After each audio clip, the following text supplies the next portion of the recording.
Okay, Assalamualaikum and good day everyone. Hi, so today we are going to continue with our next lesson on workplace communication. Okay.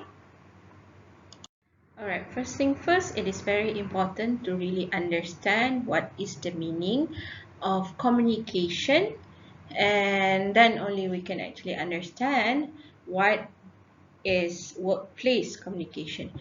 So communication is a process of conveying information and also meaning.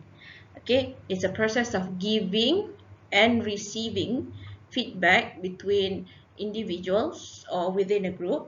Okay, between groups. Okay, or between individuals. All right, for the purpose of exchanging information. All right, so communication is also an art. It's an art of uh, transmitting information, ideas, person behaviors, and whatnot. Okay, in the process of us trying to really understand the relationship between human beings, right? And Taylor, 1991, also mentioned that communication is a process of understanding the information not only in spoken mode but also in written mode, and also by means of visuals, for example through pictures, through videos, right, through graphics, cartoons, comics, and whatnot, to really understand, okay, the message itself. All right. And the role, when we have a communication, when the communication process is happening, the role will usually be between one person as a sender, okay, and another person as a receiver. And you will alternately change the role between a sender and a receiver. You will not always be a sender, and you will not always be a receiver. You will alternately change both roles so that you can transfer the information, transfer the meaning, make people understand what you're trying to communicate to. Not only, as I said, not only in spoken mode, but also in written mode. Okay. Now let's try to understand what is workplace communication. So as you guys know, workplace is a place for you to work. Okay, the environment itself is different from school, it's different from university, it's also different from your home. Okay, basically a workplace is most of the time is formal and most of the time serious. Okay, because you are dealing with business, and when we are talking about business, we are talking about money. We are also talking about client. We are also talking about suppliers. We are also talking about superiors, subordinates, things like that. And the way you communicate in the workplace will be different from the way you are communicating with your family and friends at home or at school or at the university. So your ability to distinguish on how to communicate outside of a workplace versus how you communicate inside of a workplace is very important to see how well you are at communication, right? So now let's look at the slide. Workplace communication is a process of sharing information between individuals or between the groups to reach a common understanding. Common understanding means the same understanding, the same message, the same info, the same meaning, the same message in order to accomplish an organizational goals or objective. Okay, so basically an organization will have objectives or goals for certain tasks, maybe, or maybe for the company itself, the goals, the visions of the company itself. So your ability to communicate in a workplace will actually play a big role in the ability to accomplish that organizational goals and objective, right? Workplace or business communication, okay, is a process of giving and receiving in feedback Okay, it is for the purpose of exchanging information, and also to enhance performance, because at workplace your performance is very much important. Okay, whether you're performing or not, performing well or not, or you are performing badly or not in a workplace depends mostly on the way you are communicating with people around you in the office or in the workplace. Okay, and a workplace communication, since the nature itself is very formal, okay, so the way you communicate must be very brief, must be very specific, must be very short, clear, straight to the point. There's no such thing as having an empty discussion and whatnot. Everything must be clear and everything must be straight to the point, right? Okay, according to Yaman 2003, workplace communication is not similar. It's not the same as any other types of communication. Not the same, as I said, the way you communicate at home, the way you communicate at school, or the way you communicate in the universities with your friends and families. Okay, there are what you can say is it's very much different from those types of communication. Okay, because as I said just now, workplace communication is equal to business. And when we talk about business, we are talking about money. And when we are talking about money, we are talking about cost. We are talking about time. Okay? And uh, everything in the workplace is related to time and also money. Okay? Because we are talking about business. Alright? And then business people, those inside a workplace, are not your family, they are not your friends. Okay, and in the workplace itself, it can be considered as a half diplomatic environment, because there is this space for you to actually discuss, look at the good thing, the bad thing, advantages, disadvantages, pros and cons, and to discuss about it and to see what you can do better or what you can improve more. So that's why it is half diplomatic. In a way, it's half because for some, especially when you're given an instruction from your superior, you have no other choices but to accept and do it. So that's why it is half diplomatic. At one point, yes, you can actually discuss, make decision with one another and take action based on that. At one point, you just need to receive the instruction, okay, and do as instructed, especially by the superiors. Okay, and in the workplace, as I said, it is very much performance related.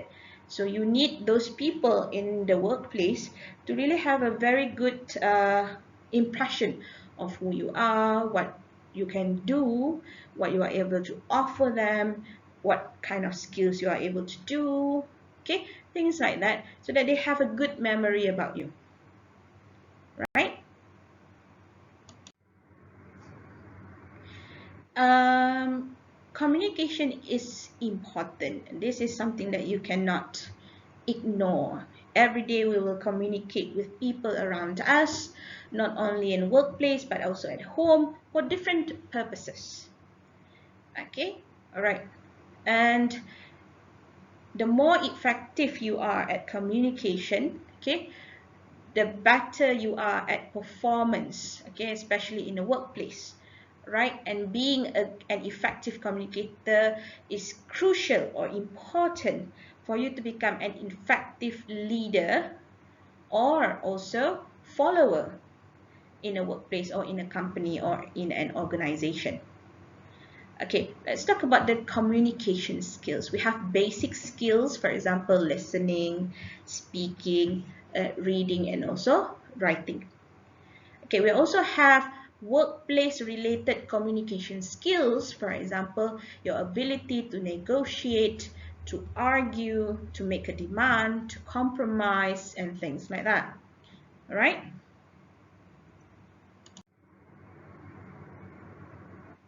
So basically, other than communicating for personal reason, you are also required to communicate for professional purposes. Okay, all right. And business, as I said, is very much communication oriented. The way you are dealing with your superior, the way you are dealing with clients, the way you are dealing with suppliers, and so on and so forth. So it's very much communication really oriented. You cannot do it by yourself. Okay, and in a workplace, the way you communicate will either be orally or in written form. Okay, so you can just speak out there and then, or you write something, for example, through emails, through letters, or through memos and things. All those types of written, what do you call it, documents. Okay, the greater you are, the greater ability you are at communicating, the better equipped you are with communication skills, the better chance for you for what you call it, for promotion, and the better chances for you to actually show to the people in your workplace that you are good at certain things, okay, and you are good at doing the tasks, okay, compared to those who are just keep on silence and do things alone. Okay, people in a way have a very good impression for those with good communication ability, rather than those who are just keeping on quiet at a workplace. Okay, I don't know, maybe it sounds stereotypical, but it happened that way in a workplace. Okay, if you are silent, it will probably equal to not able to do the job. If you are loud, you are able to communicate, it will be equal to those who to as being able to actually perform well in a workplace, right? Okay, so in the office or in the workplace, you might need to present business data to your clients, to the superiors of your office, and then you might need to interact, communicate, having a casual interaction or having a serious interaction with your clients, co-workers, suppliers, and so on and so forth. You may also need to conduct a telephone conversation, you need to conduct a meeting, and you also need to write documents related to workplace, for example, memos, reports, bulletins, and whatnot. So your ability to actually communicate effectively in spoken mode or in written mode is very important. Okay? Right. Now let's talk about the methods of communication in a workplace. So we have internal communication and external communication. So internal communication is any forms of communication, either orally or in written mode, okay, in which involve those inside of the workplace. So you may have intercom communication, you may have reports, memos, and whatnot. Okay. For external communication, it involves communicating with those outside of the workplace. For example, when you're communicating with your clients, there are people outside of your workplace. Communicating with your suppliers, there are also people from outside of the workplace. So the way you deal with those people will be different from the way you deal or you communicate with those inside of your workplace. Okay? Right. So now let's talk about oral communication in workplace. When we talk about oral communication, anything related to your voice. Your voice. Okay? So oral communication in workplace is very, very important. It's essential. You can get money from your ability to communicate orally, okay, or you may lose job if you have the disability to communicate well in the workplace. So basically, oral communication is very important, right? Um, and since it is deemed to be natural, it natural because you speak for the most of your life, right? Uh, the ability to communicate orally is sometimes forsaken, right, or ignored. Okay, however, in a workplace, it is very important for you to actually polish your ability to speak well, all right, with the people around you. Okay, not only inside of the workplace, but also outside of the workplace. Other than your ability to use your voice or to speak orally, your ability to actually listen is also essential, because based on what you listen through the conversation, through casual interaction, will actually be very helpful to determine probably in the future whether you get a business or not, whether you get a job or not, whether you get extra information or not. So it is actually very important to have the ability to be a good listener, not only to be a good speaker, but also to be a good listener, right? Generally speaking, we are judged more by our speech rather than by our writing. People do not say that we are a good person or a bad person based on how we write. But people judge us based on what we speak, how we speak. Okay, merely just because we are speaking, they will judge you because of that. They will say you are a good person, you are a bad person based on how we say it. Okay, how we talk, how we communicate, how we interact with people. Though it will actually not a good indicator to say much about you, but that is how people perceive you. Okay, that is how people perceive you. All right, so that's why it is very, very crucial, very, very essential, very important to mind our mouth. Mind your word when you are in your workplace. You do not want to be judged because of the way you are speaking, but you want to be judged based on your ability. Okay, so that's why you need to be very careful, extra careful on what you speak.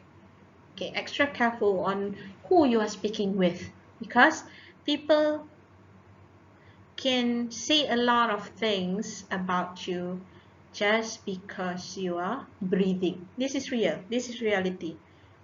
All right? So that's why you need to be very careful. Careful. The way you speak, okay?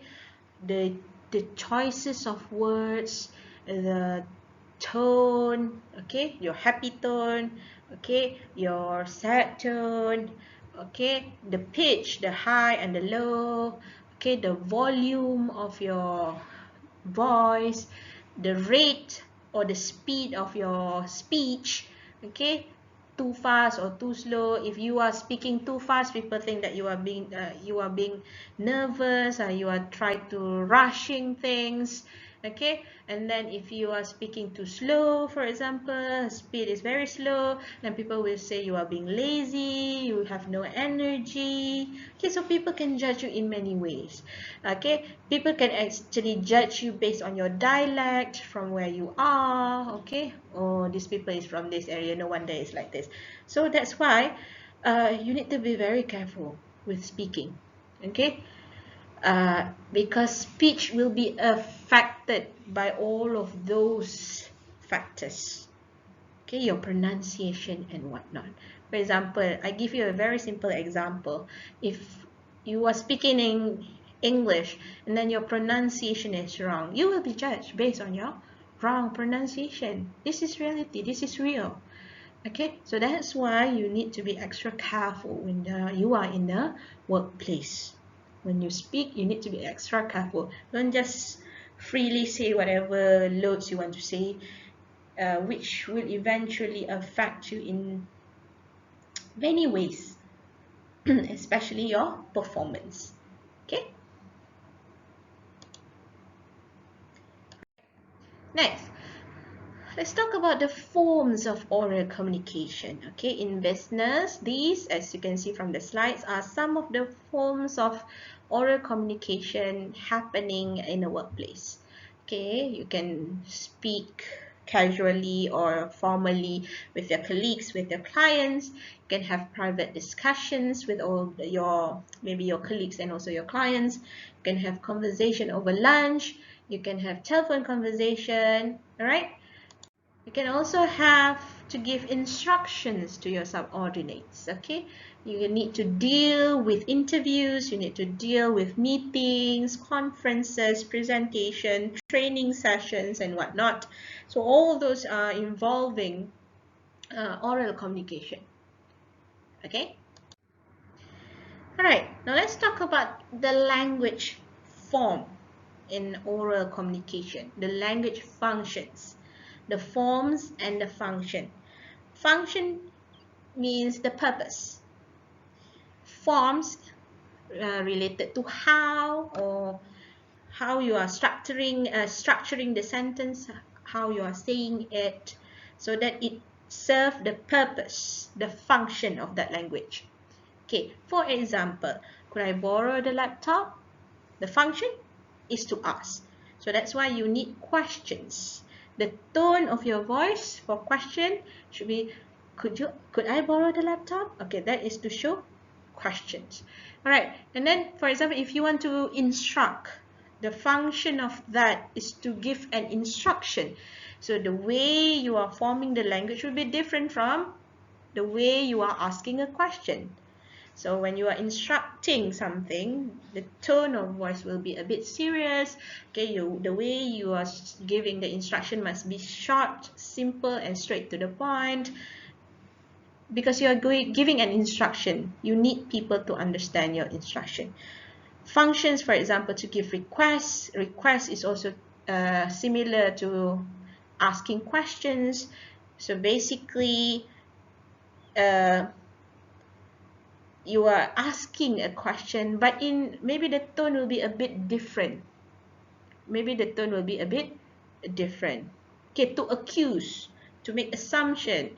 Okay, so based on those functions, the way you speak, the forms of the language will also be different. Right?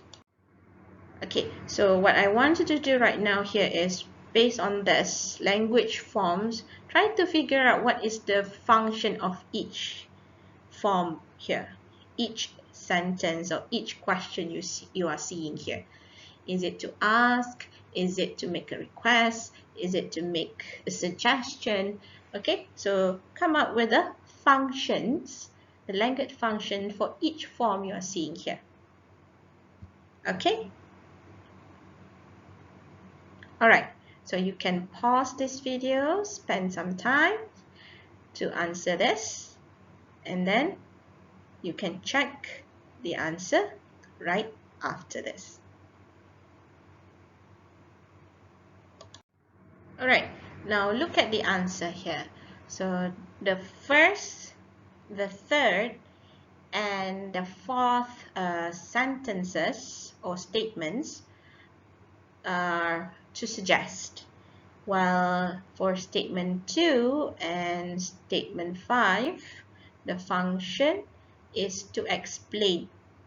So to suggest means you are giving a suggestion, you are giving an idea. Okay, so like for the first one, statement 1, that you give a statement and then you ask a question. The question here is not to ask, simply asking without thinking. It is a question to make us ponder, to look back at the suggestion, to make us think. That's why the question is used for this particular function, right?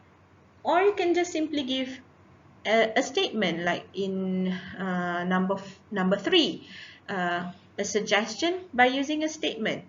Okay, that is also by giving a suggestion. How? For example, in this way, add in a bit of voice, a bit of tone, a bit of emotion here. Then a Chinese food stall would add a variety.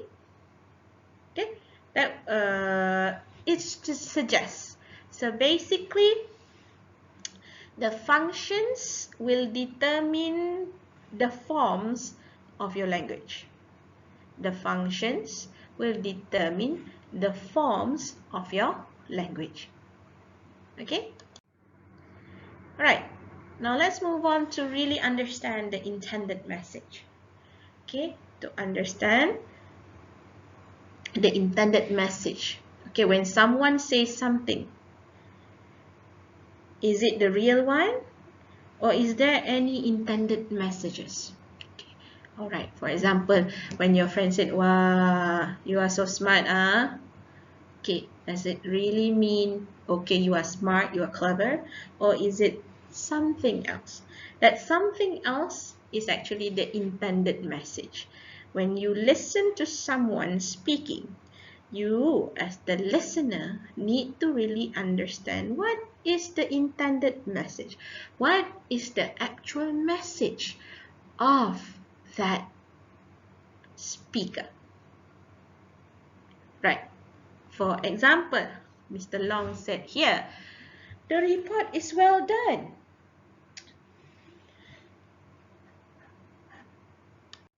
Okay, when Mr. Long said the report is well done, Mrs. Sarah said, "Yes, it certainly is." When Mrs. Sarah said that, it probably means that yes, the report is really, really good. But if Mrs. Sarah said, "Well, it's very well laid out," okay, there is a sarcastic tone to it. Okay, there is a sarcastic tone to it. There is a tone in which you're just okay, but not so, kind of tone. So the intended message is very important as a listener to really understand. Okay, the ability to really understand the real message is important. Okay, sometimes the words we say are not actually intended in the first place. So we cannot just understand things literally. You need to see behind it, the layers behind it. Okay? And this ability is not really easy to develop. Alright? Okay, next. In workplace, you may also have oral exchanges. Oral exchanges here means you may have conversation, interaction, face-to-face.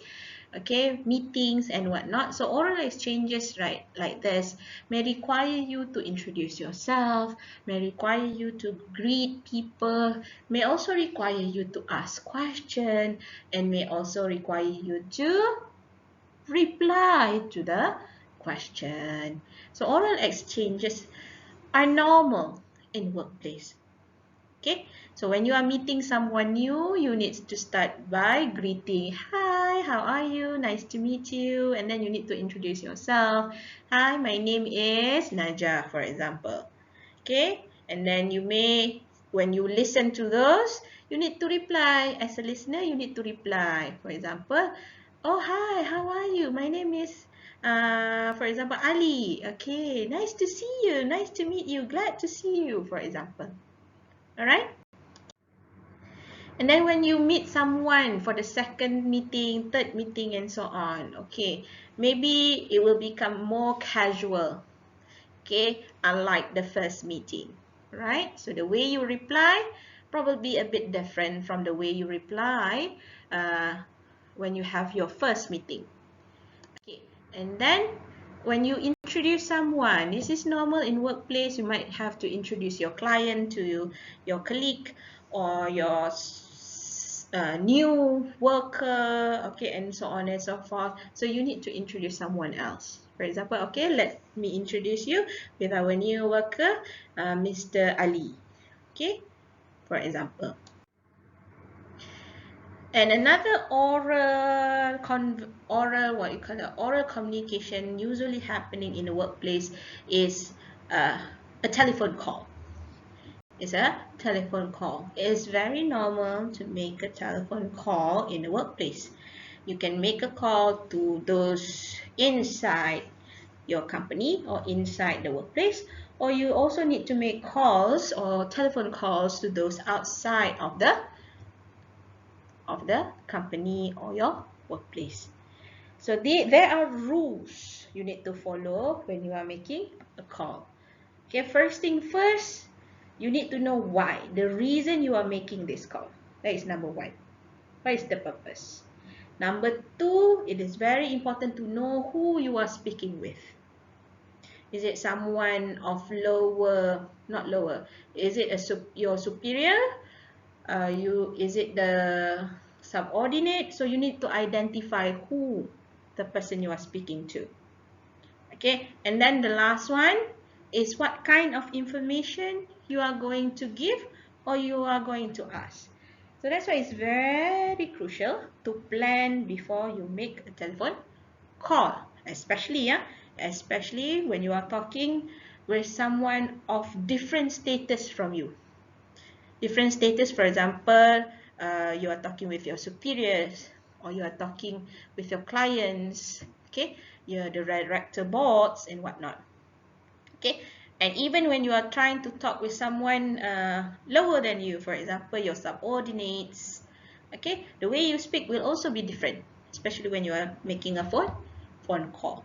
So very important to plan at least these three things before you make a telephone call. Alright, so for the telephone techniques, you can refer to the notes. There is a handout on telephone technique, so you can refer to that on how to greet, on how to ask questions, on how to give responses, on how to end the telephone call. Okay, now let's move on to the next part. Non-verbal communication in workplace. Okay, when we talk about oral communication, we also need to talk about non-verbal communication. So oral communication is anything related to voice. And non-verbal communication is anything related to body. Sometimes we call it as body language. Right, now let's continue. Okay, let's talk about non-verbal communication in workplace. Okay, so when you speak unconsciously, you will actually integrate lots of non-verbal communication or your body language into your conversation, your interaction with people. Okay, you cannot just speak without any facial expressions, any eye contact, any body movements. No, it will not be inclusion. In inclusion, you will do it together. Body language will come with your oral communication technique. Alright, so for example, when you are speaking unconsciously, you will have your eyes open. When you're shocked, you will nod your head like this. You will play with your fingers and whatnot. All those are considered as a non-verbal communication. In a way, non-verbal communication will help enhance the meaning as you are doing the oral communication. Okay, the impact of saying things with what we call it poker face like this, and the impact with when you are communicating with your facial expression, your eyes, your eye contact, your eyeballs, your hand gestures, your body movement, it will add lots of meanings to the interaction itself, and it helps in terms of making the message clearer and more understandable to the people as you are communicating or conversing. Okay.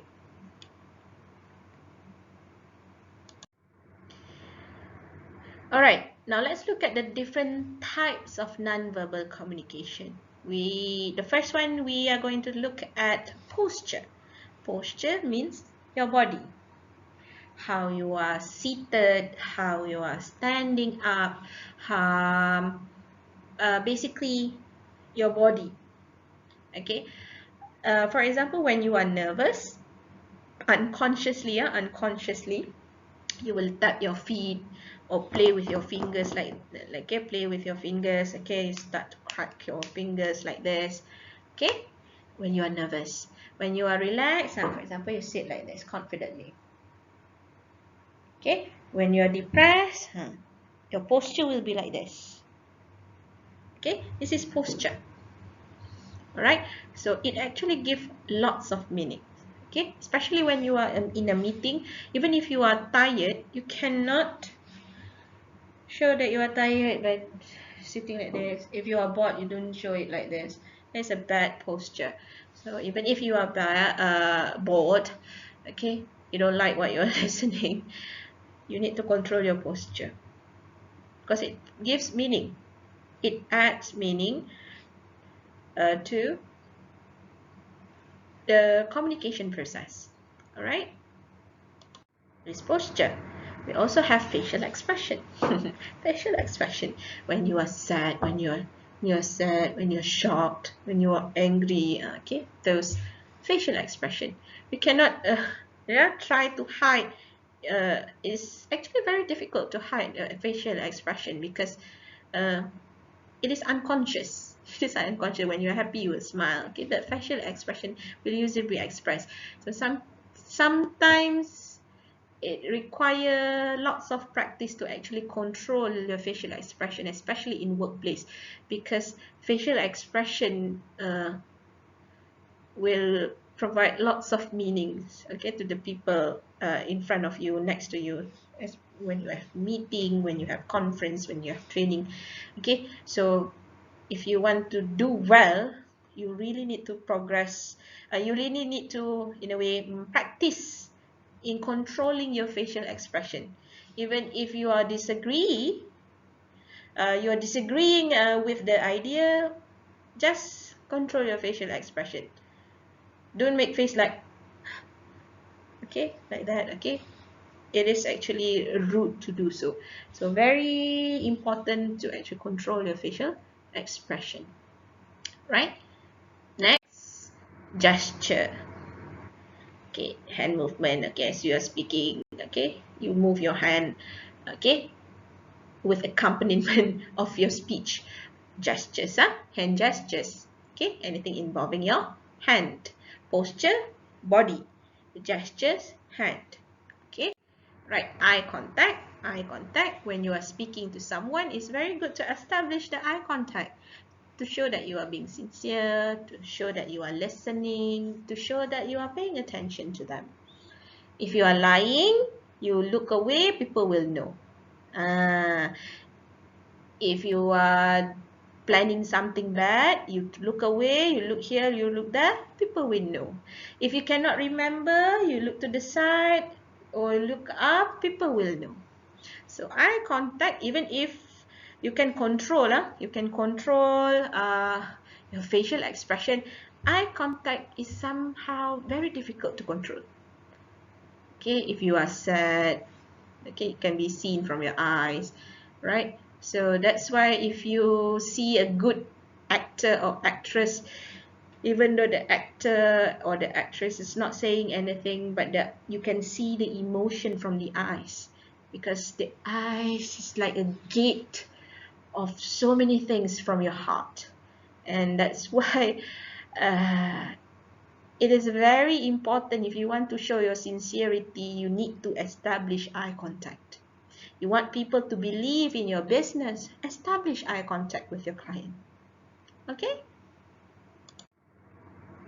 Alright, I think that's all for now. See you guys next week. Bye bye.